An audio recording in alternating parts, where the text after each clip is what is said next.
Почитувани присутни, дозволете прво да ги поздравам домакините од Црна Гора, потпредседателот на САД Мајк Пенс.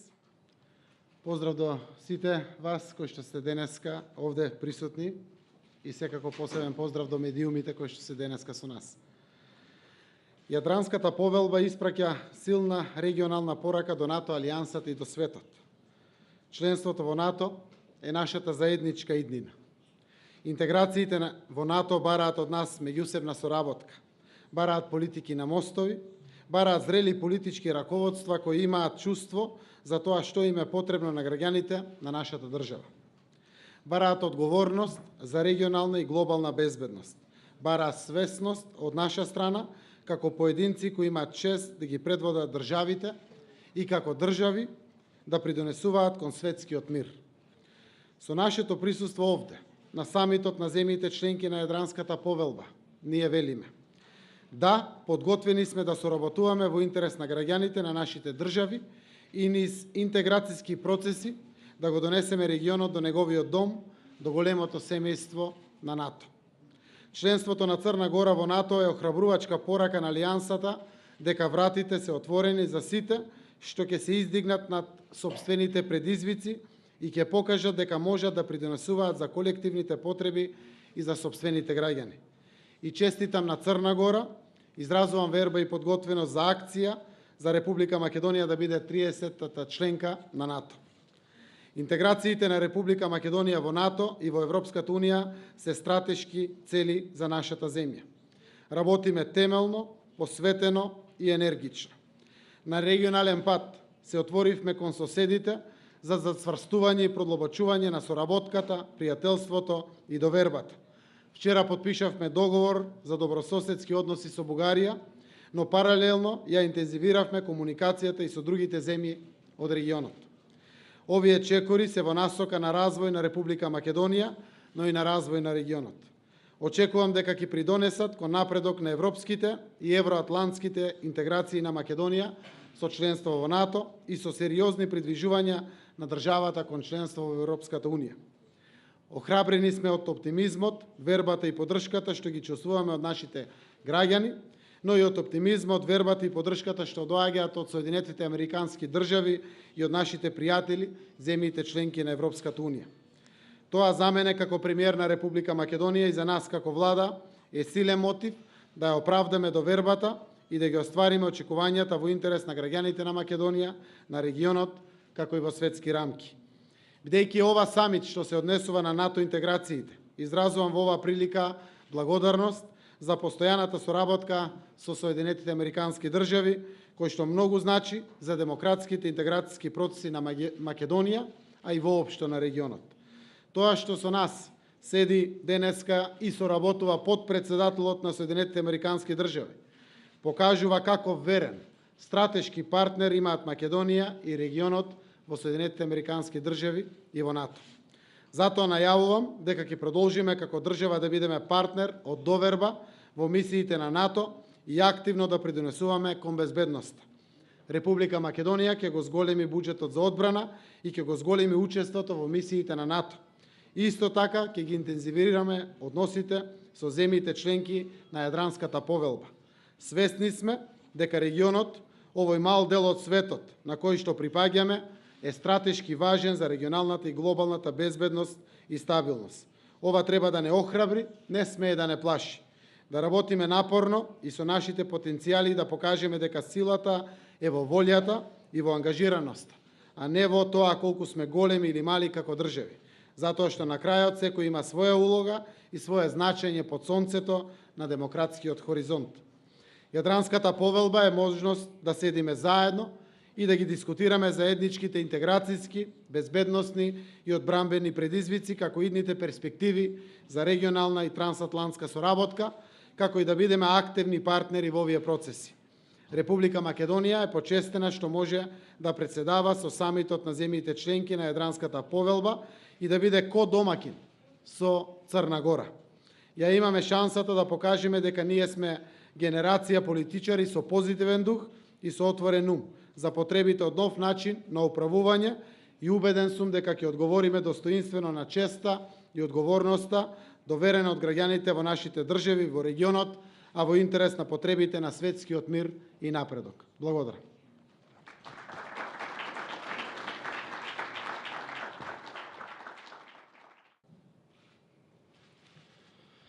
Poštovane ekscelencije, poštovani potpredsjedniče Sjedinjenih Američkih Država, dame i gospodo, dragi prijatelji, dobrodošli u Crnu Goru, dobrodošli u naš glavni grad.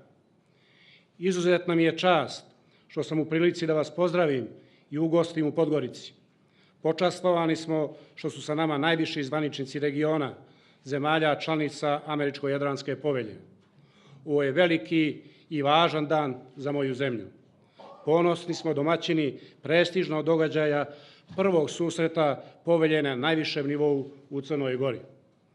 Danas je važan dan za Republiku Makedoniju, aktuelnu predsjedavajuću poveljom. Koristim priliku da kolegi Zajevu i svim građanima Makedonije čestitam Dan Republike. Veoma smo počastvovani i što je sa nama potpredsjednik Sjedinjenih Američkih Država, gospodin Mike Pensa. Potpredsjedniče, vi ste najviši zvaničnik Sjedinjenih Američkih Država u posjeti Crnoj Gori u istoriji naših diplomatskih odnosa, što je potvrda trajnog prijateljstva i saradnje naše dvije zemlje. To je najbolje pokazala i odlučna podrška vaše zemlje za ostvarenje strateškog cilja Crne Gore učlanjenja u NATO, na čemu još jednom zahvaljujemo. Ovo je ujedno i prva vaša posjeta regionu. Dozvolite mi da primijetim da vaš dolazak ima i širi značaj. Vaša posjeta Evropi je dokaz čvrstine i trajnosti transatlantske veze kao evroatlantske perspektive Zapadnog Balkana. Angažovanje i konstruktivna uloga koju Sjedinjene Američke Države igraju u našem regionu su izuzetno značajni. To ste u kontinuitetu pokazivali iniciranjem i aktivnim angažovanjem u okviru Jadranske povelje, koja nakon 14 godina postojanja sada broji 3 NATO članice. Zato je veoma dobrodošlo i prigodno da je upravo ovaj forum danas naša platforma da se okupimo, razmijenimo viđenja o zajedničkoj saradnji, izazovima i budućnosti. Zahvaljujem makedonskom predsjedavanju na dosadašnjem radu i zalaganju i radujem se prilici da u 2018. godini Crna Gora preuzme predsjedavanje na temeljima tih rezultata. Želim da posjetim da u okviru A5, gdje je i u ovom momentu zajednički tim angažovan u Afganistanu, ali i bilateralno, sve naše zemlje pružaju doprinos regionalnom i globalnom miru i bezbjednosti i siguran sam da će tako biti i u buduće. Svjesni smo izazova sa kojima se suočava alijansa i kao nova članica NATO-a spremni smo da pružimo aktivan doprinos očuvanju i djelovanju transatlantske zajednice. Izazovi 21. vijeka su zajednički i nema izolovanih i jednostavnih odgovora na njih. Crna Gora je najnovija članica A5, koja je postala i članica alijanse. Ostvarenje našeg strateškog cilja, članstvo u NATO, nije bio cilj sam po sebi. Naše savezništvo sa članicama NATO-a, dobrim dijelom ujedno i članicama Europske unije, je prirodno, istorijsko i naš civilizacijski izbor. Učlanjenje u NATO je njegova potvrda.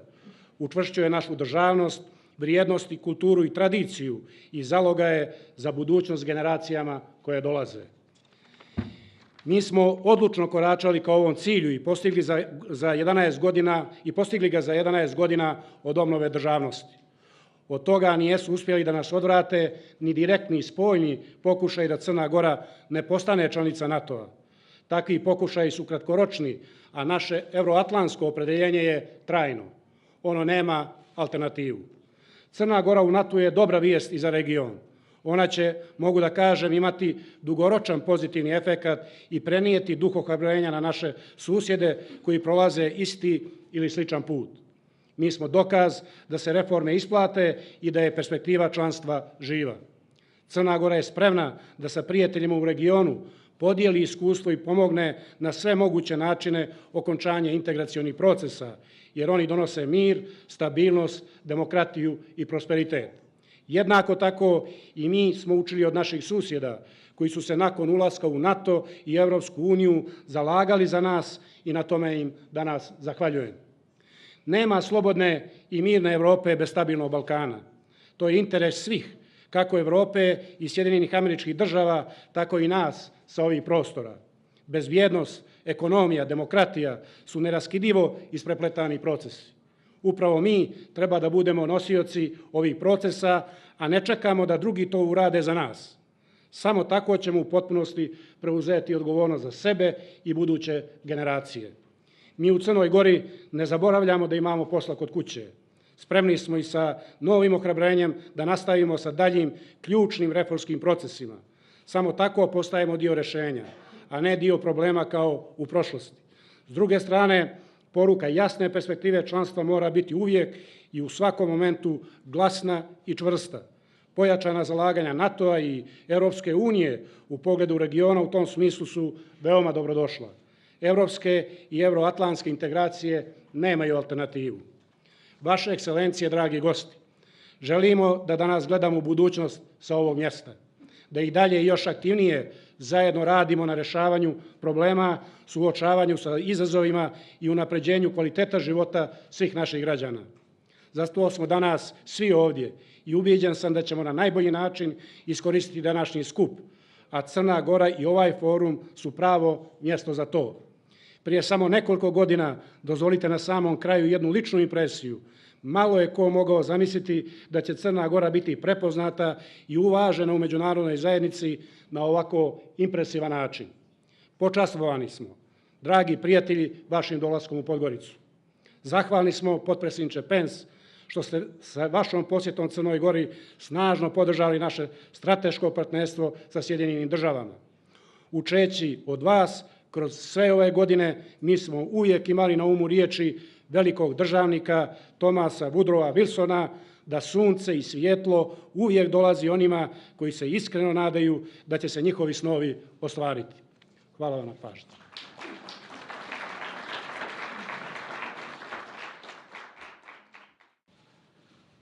Well, thank you all. Prime Minister Markovic, Prime Minister Zaev, Prime Minister Brnovich, Prime Minister Zera, Prime Minister Plenković, Prime Minister Rama, President Thaci, Minister Zvizic, distinguished guests, it is my great honor to join you today to celebrate the progress of the Western Balkans here at this historic Adriatic Charter Summit.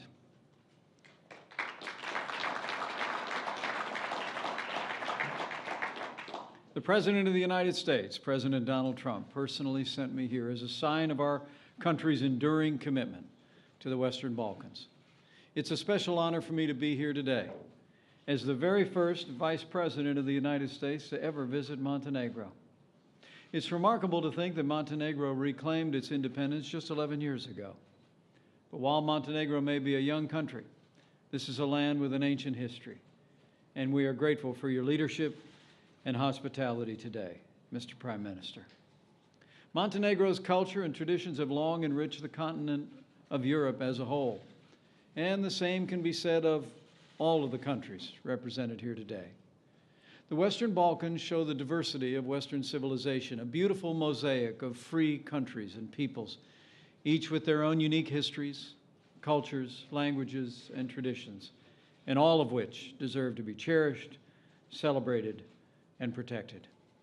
And the Adriatic Charter has played a leading role in bringing the Western Balkans into unity with Europe and an alliance with the North Atlantic Treaty Organization. And under President Donald Trump, the United States of America will continue to support each of you as you pursue this future together.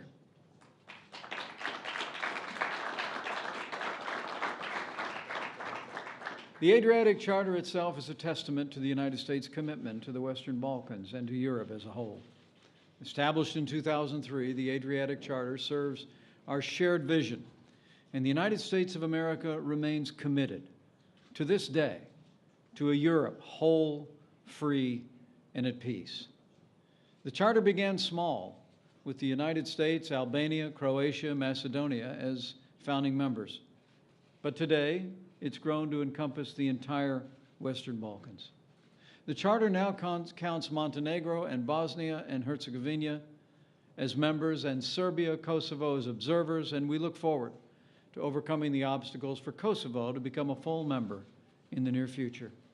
And let there be no doubt, the Adriatic Charter is fulfilling its purpose to bring the states of the Western Balkans closer together into a most successful defense alliance in history, NATO itself.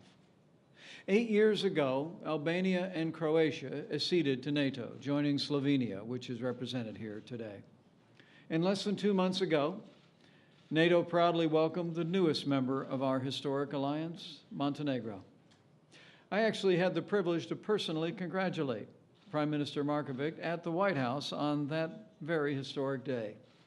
Mr. Prime Minister, on behalf of President Trump and here with other NATO allies, allow me to thank you for your leadership, and allow me to congratulate you and the people of Montenegro once again for successfully acceding to NATO.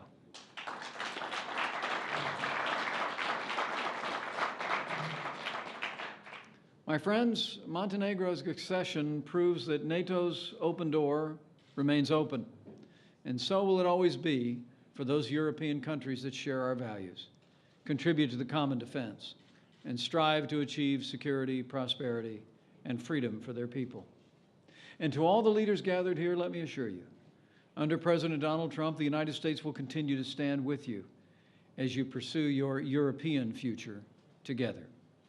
Whether your future's in NATO, the European Union, or both, the United States supports you, because either path will strengthen Europe. And as President Trump said during his historic trip to Poland, in his words, quote, "A strong Europe is a blessing to the West and to the world." And by bringing the Adriatic ever closer to the Atlantic, we can ensure a brighter future not only for the Western Balkans, but for the West itself. Under President Trump, the policy of the United States will always be to put the security and prosperity of America first. But as the President has made clear, and I hope as my presence here today demonstrates, America first does not mean America alone.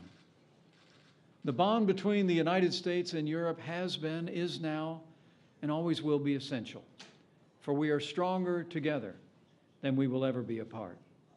During his visit to Poland last month, President Trump challenged all our allies and partners in Europe, and really all who cherish freedom, to renew, in his words, our commitment of will to confront the shared challenges that we face.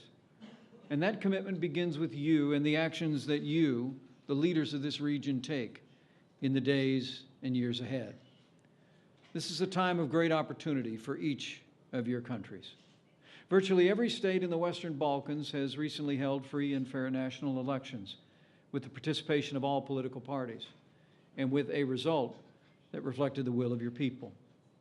This is a historic accomplishment, and President Trump and I congratulate each of you. You belong to a new generation of Balkan leaders, and this is a historic moment for progress in the Western Balkans. And so I urge you with great respect to make the most of this moment. You have the opportunity to settle grievances of the past and bring people of different backgrounds and beliefs together in pursuit of the common good. You can strengthen your economies and open the pathway to prosperity for your people through tax and regulatory reform.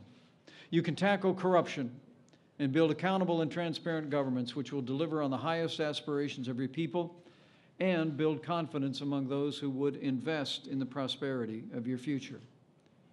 The task before you requires courage, but your fellow citizens have placed their trust in you.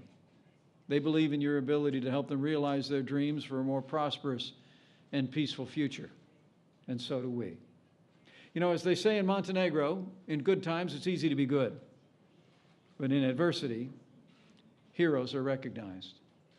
So today, with great respect, I urge each of you to be the heroes your people deserve. Unlock the vast potential of your countries and realize on our shared dream of a Europe whole, free, and at peace.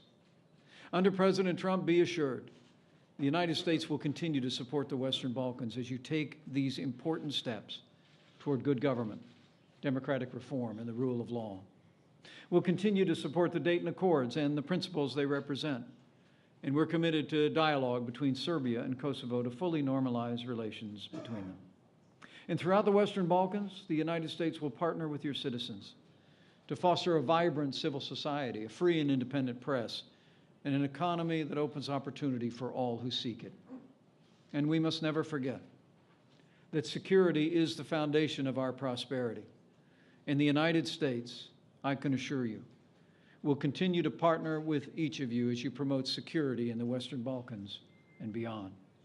We'll continue to forge strong relationship between your armed forces and the armed forces of the United States, training alongside you and partnering with you to professionalize your militaries even further. We'll continue to build your capability to operate alongside NATO and other Western forces. And the United States will partner with you to reduce your dependency on legacy Soviet and Russian military hardware. But as President Trump has made clear, your defense requires your commitment as much as ours. Collective defense is the essential foundation of the NATO alliance, and President Trump has made it clear that the United States expects all our allies and all who would wish to join our alliance to meet the minimum commitment of spending at least 2% of their gross domestic product on their own national defense. This investment is necessary to keep our solemn pledge that an attack on one is an attack on all. This oath requires action, and every NATO member and NATO aspirant must renew their commitment to our common defense, and they must renew it now. We must shoulder this responsibility together because the dangers we face are growing and changing every day. Throughout my trip, I've met the brave men and women in uniform of the armed forces of the United States and our allies and our strategic partner. I'm always inspired. They're the best of us. And along with so many of your citizens in Europe and across the wider world, they stand on the front lines of freedom. Their service and their sacrifice keep our families safe and our freedom strong. These heroes stand guard at a pivotal time, for our world is now a more dangerous place than at any point since the collapse of communism a quarter of a century ago. As President Trump said in Poland, we're now confronted by adversaries, as he said, from inside and out, from the South and the East, that threaten to undermine our values and erase the bonds of culture, faith, and tradition that make us who we are. And no enemy is more widespread than the global menace of radical Islamic terrorism. Terrorism threatens us all, from the Western Balkans to Western Europe to the United States. It was less than 1 year ago that many of your countries disrupted the ISIS-inspired plans for coordinated attacks in Albania, Kosovo, and Macedonia. The United States is grateful for your contributions in the global campaign to defeat ISIS and in the fight against terror in Afghanistan. Our shared sacrifices on the field of battle have only brought us closer and strengthened our commitment to freedom. And make no mistake about it, President Donald Trump and the United States of America, under his leadership, will not rest, we will not relent until we hunt down and destroy ISIS at its source, so it can no longer threaten our people, our allies, or our way of life.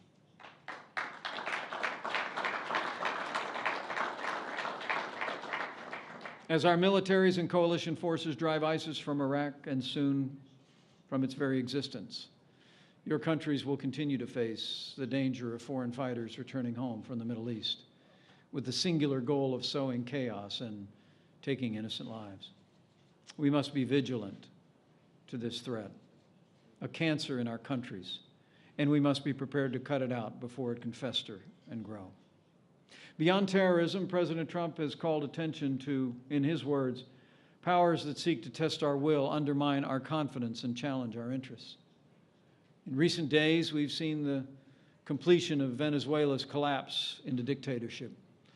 Not only did the regime hold a sham National Assembly election, but on Monday night, the regime seized two prominent members of the opposition, Leopoldo Lopez and Antonio Ledesma, who are being held illegally as we speak. President Trump said yesterday the United States condemns the actions of the Maduro dictatorship and that we will hold Maduro personally responsible for the health and safety of these two brave men. The United States calls on all who cherish freedom to condemn the Maduro regime for its abuse of power and its abuse of its own people. Venezuela deserves democracy, and the Venezuelan people deserve freedom. Beyond the Western Hemisphere, over the past week, the world witnessed again the grave and growing threat posed by missile capabilities in the hands of dangerous regimes in North Korea and Iran.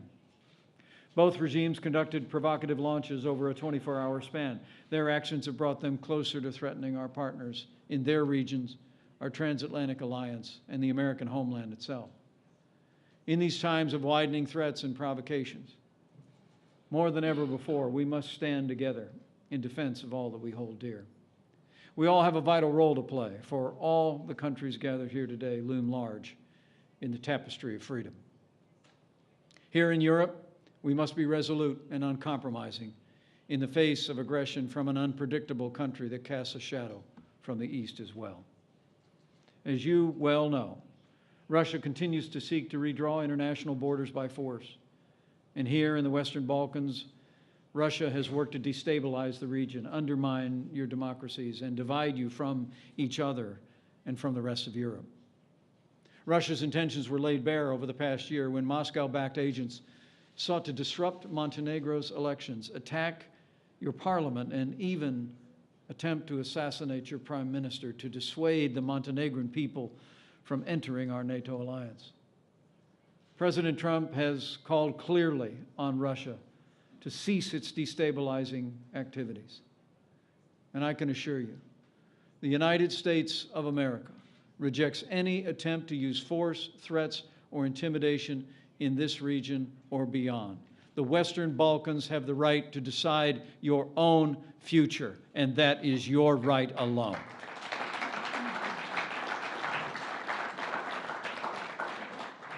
The United States will continue to hold Russia accountable for its actions, and we call on our European allies and friends to do the same.